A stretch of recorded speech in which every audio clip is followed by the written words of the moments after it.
Guess what, all you green thumbs? You don't have to stop gardening when the weather gets cold. Frankie is back to show you how to make your own beautiful winter planter. And I look forward to this segment every year, Frankie, because I know a lot of our viewers are making their own planters, and you can make them gorgeous. You can make them gorgeous, and I'll tell you, this year has been like no other year in terms of Christmas greens. If you're trying to go to your local garden center or even to some of your grocery stores that have them in supply, they're selling out. So if you haven't got them, go out there and get them quite quickly. You ready to go through some of the steps? I am, and you know what's good about this, Frankie, is that the ready-made planters are great, but they can be expensive. So go ahead, show us the first step. Can cut off some of the stems and boughs on the base of your Christmas tree, use those. If you have to do some pruning around your home, some of your cedars, do some pruning. You can actually find your own Christmas greens to save a ton of money. So let's talk a little bit about the steps. And step one, of course, we have a container which I would just pop into my urn and hold in. But a lot of the times what you'll use is either soil or you'll use a floral foam. This is a floral foam, and this is what it looks like before it's been soaked.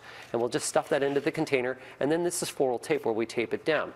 The question is, why are we using a floral foam? Well, the key about a floral foam is it's really easy to stick those boughs in, and they'll hold into place quite nicely. So after we do this, the next step is we're going to start to build our planter. And the whole idea that when we're building our urn or our urn stuffer or our winter planter is we want to start off with your foundation. And your foundation, first two items that I would put in with this would be either my 2 birch boughs, or at the same time putting in some of the different types of purchase sticks that you can get, or little stems that you can get, or even taking some of that red dogwood from your garden, pruning it out and putting it down. The key is that what we're trying to do is to create really a triangulated form where we're keeping the bottom the most dense area and the top a little bit looser and a little bit, we really don't want to put the chunk at the top. Next thing that you're going to do is take a variety of different greens. And by taking a different variety of different greens, we start just trying to fill that in over time. We can stick this guy upright, just like that. That will give you a little bit of height. The white, the white pine actually is very nice because it's easy to kind of fall over. This is a balsam, and that could be the base of your Christmas tree that you're using. And all you're doing is you're sticking those guys in and just altering and filling up, really making that bottom nice and full and the top a little skinnier. So you threw all that stuff in, you've got the heft going on, you've got some height going up in the center. What's your next step? Next is what we're going to do is add in some accessories, and what you can do by adding those accessories is pick a color theme that really fits your decor or your front door. This is a way to tell people that, hey, welcome to my home. So I just went with some burgundy that's here. You're going to put in some different Christmas balls, and you can pre-purchase these guys as well at many different garden centers, and you can see that they're already on a stick. And if you're wondering if you don't have them on a stick, all you have to do is to get that stick, and you're just going to glue them to the top.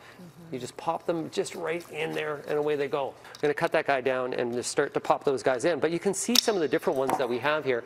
And what I really like to add into place as well is the use of mini lights. So if you can see, some of these different planters that we have some of those mini lights that are battery operated mini lights, or even you can even have them plugged into your own home overall. And with those little lights, they'll add that extra little bit of kind of sense of beauty out there to make people feel like they're really into the Christmas spirit. And so there you go. We're just adding in some of these guys and popping in some color as we go and accessorize away. And then what you'll do is you'll add in a little bit of ribbon as well. It's kind of hard when you're doing it reverse, when you're kind of doing it looking to the front. But we're going to add in a little bit of ribbon just like that. And there you can have a nice little different one that's going to match your decor overall. And by adding some of those elements, and these are purchased elements, but you can go out and find pine cones, you can find the heads of sumac that are out there, and you can create one just from all your own garden supplies from around your home that can create a beautiful, beautiful Christmas display. You can see this one over here is the Grinch that we kind of done, but you can even use a tomato cage, flip the tomato cage upside down. It's gorgeous, and I love to have that sort of at the front of your house. It just looks very welcoming. One last thing, you recommend that we water them once in a while, and this is something I didn't know.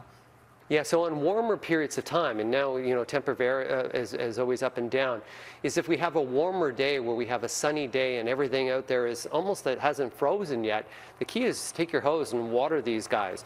If they're in soil or they're in that oasis has water that'll keep them lasting longer, and even putting some water on the foliage. Here in the greenhouse where we have all the Christmas urns that are here every day, We water the urns to make sure that they're nice and fresh for families to take them home. Ooh, I love that. Listen, you could sell that one you just made for a lot of money, but I know the point is for us all to do it ourselves at home. Very good, Frankie. Thanks, guys. Love that.